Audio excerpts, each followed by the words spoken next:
This week on the BlastCast, new camera tools for those content creators, what the Redeemer needs to get to a flyable state, some interesting community responses to the Polaris' loadout, and of course, another free fly week. Alright folks, let's get to it.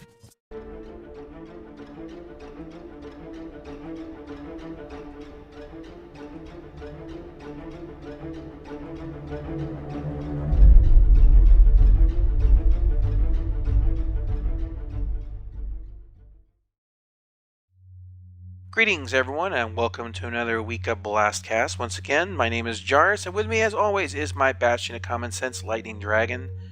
And this week there hasn't been a whole lot of interesting news, but there were a few snippets out there that I thought were interesting.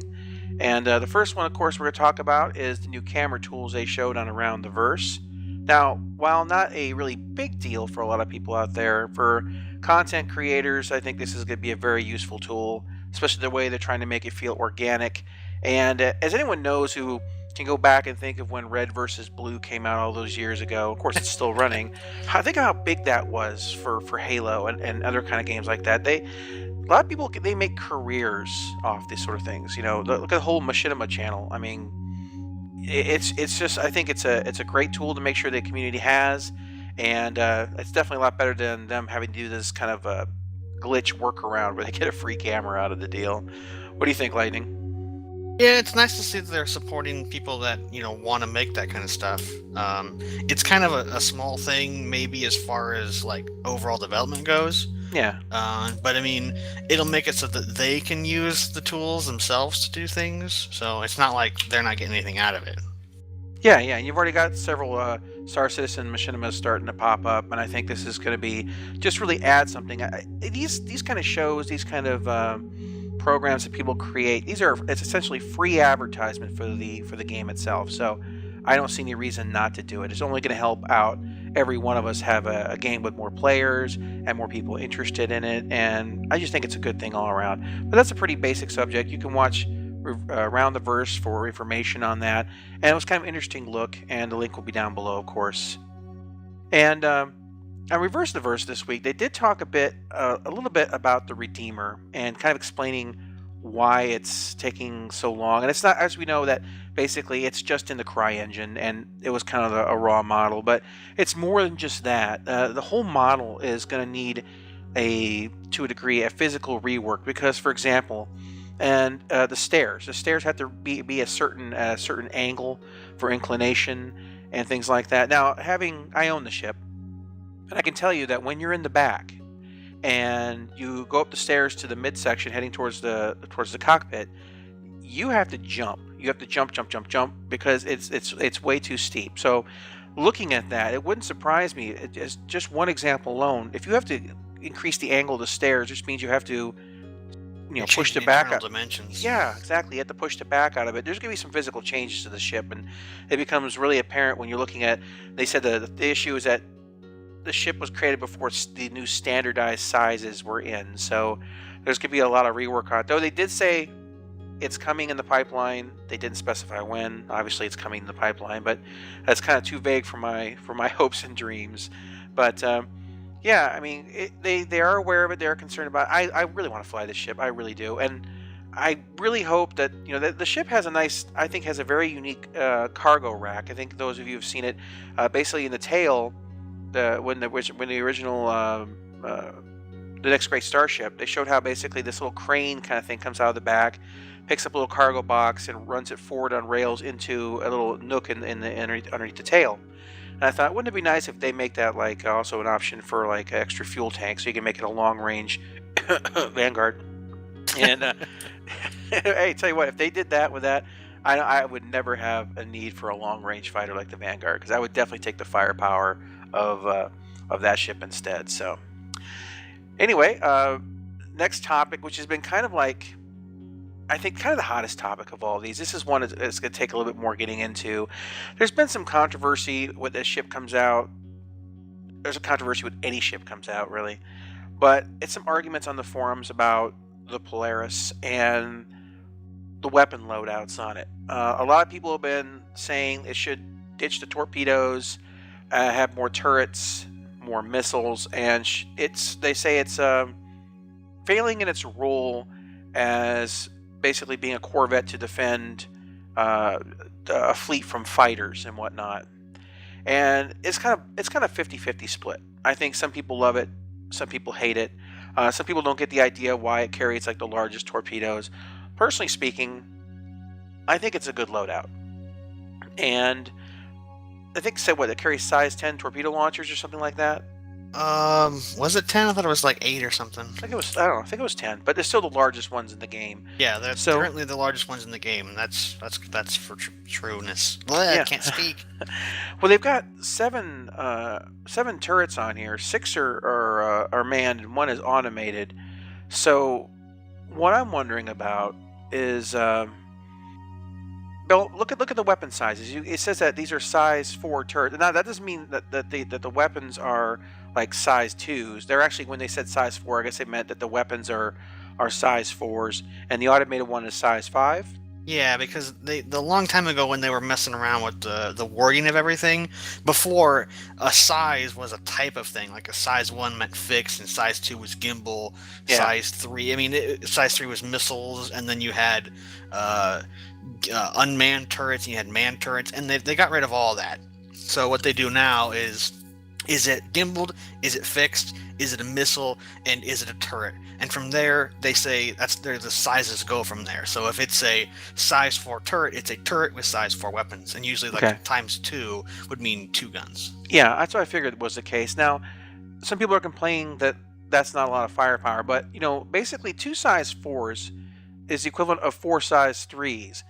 And if you've flown a Freelancer and shot any fighter with a direct volley from your front guns, you can take them out in one blast.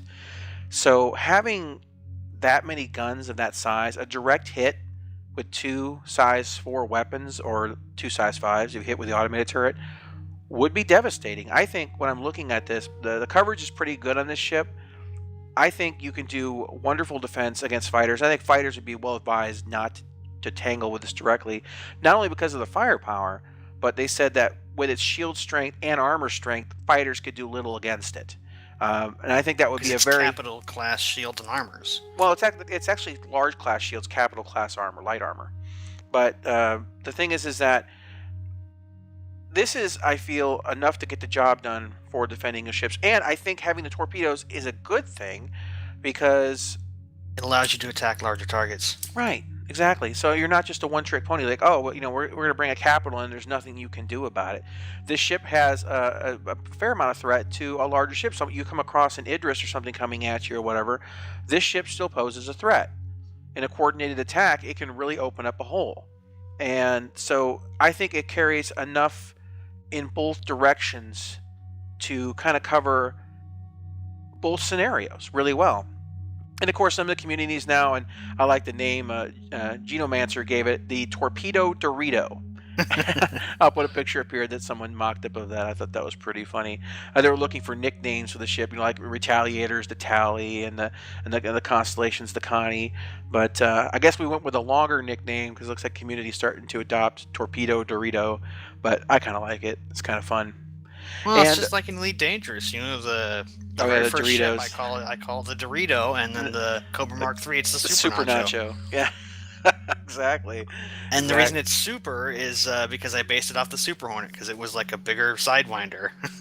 Yeah, exactly.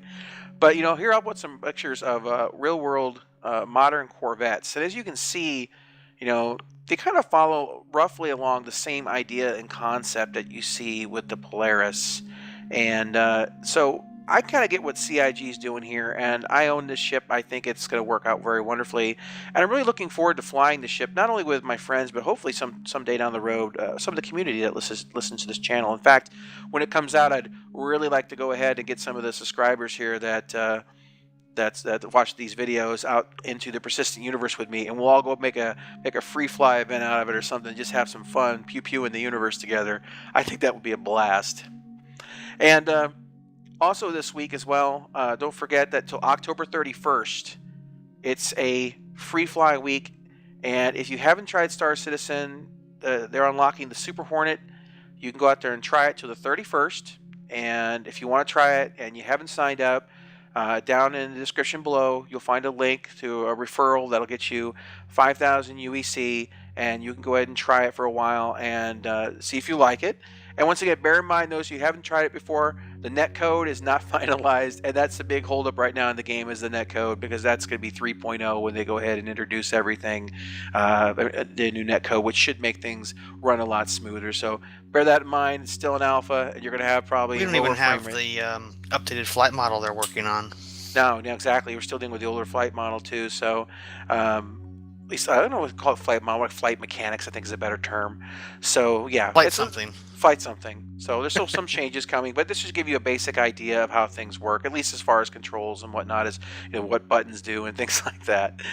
But yeah, a relatively slow week, and you kind of expect all this after you have something like CitizenCon. And I know that next month we've got the anniversary, I guess, of maybe the completion of the Kickstarter, I think is what it is. It's in November. And I think we're probably going to get another stream then. It'll be a lot more information. But anyway, leave your comments down below. I'm really interested in hearing what the community thinks about the Polaris. Do you like the weapon loadouts? Do you think they went the wrong direction with it?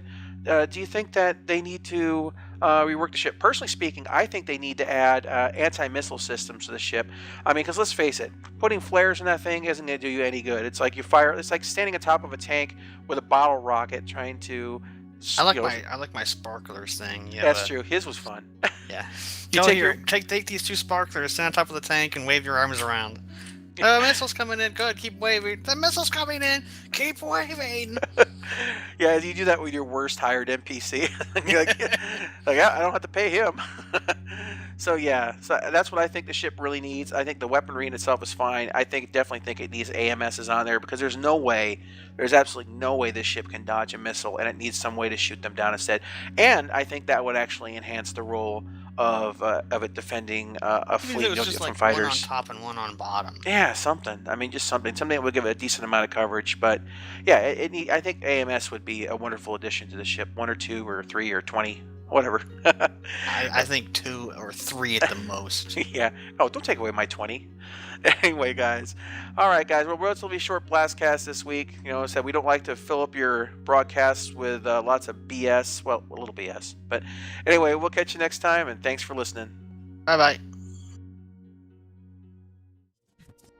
Today on the BlastCast, user questions, a discussion of some of the information given out from both Reverse the Verse and Around the Verse, and the end of my Vanguard saga. All right, folks, let's get to it.